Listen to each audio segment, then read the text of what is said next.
Juice from cashew fruit is the one ingredient in feni, a rare liquor made only in this part of the world. This family is one of the few still using techniques that date back to the 1500s. While some brands are pushing to bring feni to the mainstream, these farmers found a way to stay in business by hand-making small batches and selling locally. We visited Goa, India, to see how this centuries-old tradition is still standing. The Gaunkar family searches their land for fallen fruits every morning. The fruits fall when they're ripe. They use a wooden stick with a needle at the end to pick up each cashew fruit. Drupati Gaunkar is the matriarch of the 100-year-old family operation. She's been making feni for 60 years and took over the business. After filling around 8 buckets in an hour, they take out the seeds. One by one, the family separates the cashew fruit from the cashew nut.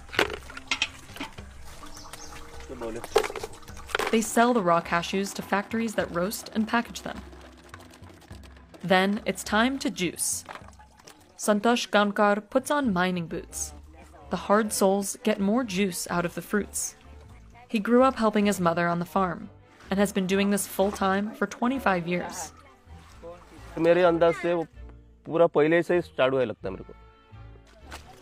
Little by little, he stomps away. The family used to use a big wooden stick for this step, but they eventually found that stomping with their feet was more effective. It can get slippery, so Santosh holds on tight for balance. It has a shelf life of just 1 day. Then, Santosh piles the last bits of fruit into a mound.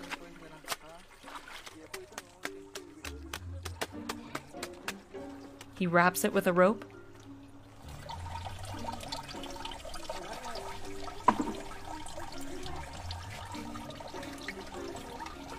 and drags a few rocks on top to squeeze out every last drop of juice.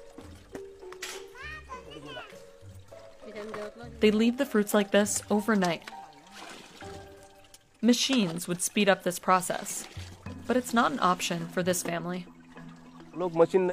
They throw away the fruit waste or give it to farmers to use as cattle feed. Bucket by bucket, they filter out any pulp fibers through a cloth. Then, the juice sits to ferment for 2 or 3 days. They transfer it into a copper drum.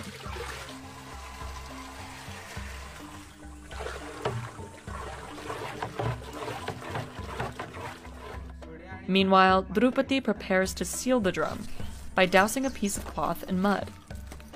The mud comes from nearby ant hills.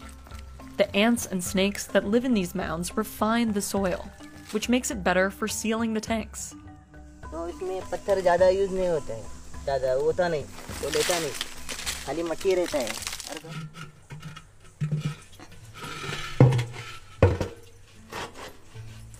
Drupadi wraps the clay-covered cloth around the openings to ensure no air escapes.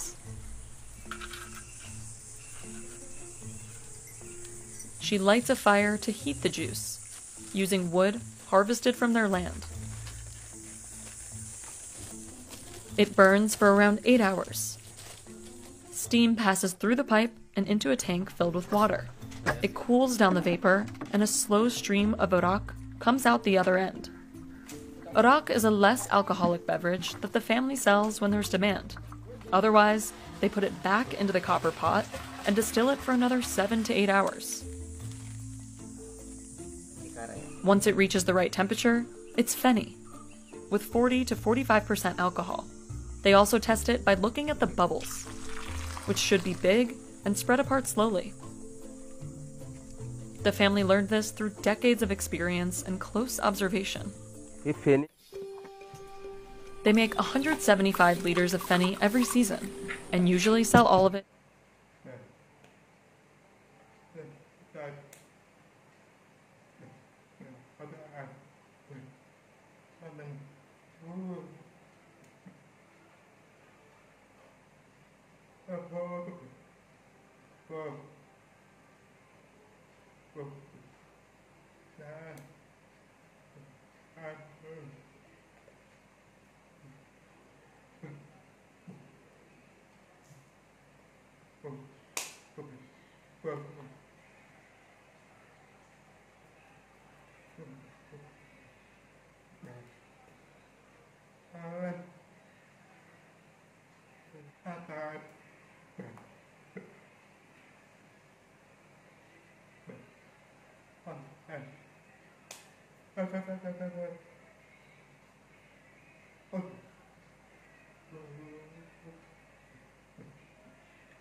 തമിഴ്നാട്ടിലെ മദ്യശാലകൾ തുറന്നപ്പോൾ മദ്യശാലയ്ക്ക് മുന്നിൽ ആരതി ഒഴിഞ്ഞും കുപ്പിയിൽ ചുംബിച്ചുമാണ് മദ്യപന്മാർ സന്തോഷം പ്രകടിപ്പിച്ചത്.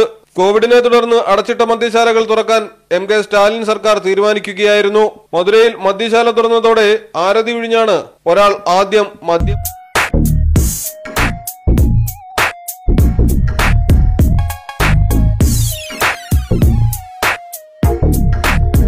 മദ്യശാലയ്ക്കും മേടിച്ച മദ്യത്തിനും ആരതി ഒഴിഞ്ഞ ശേഷമാണ് സർക്കാരിന്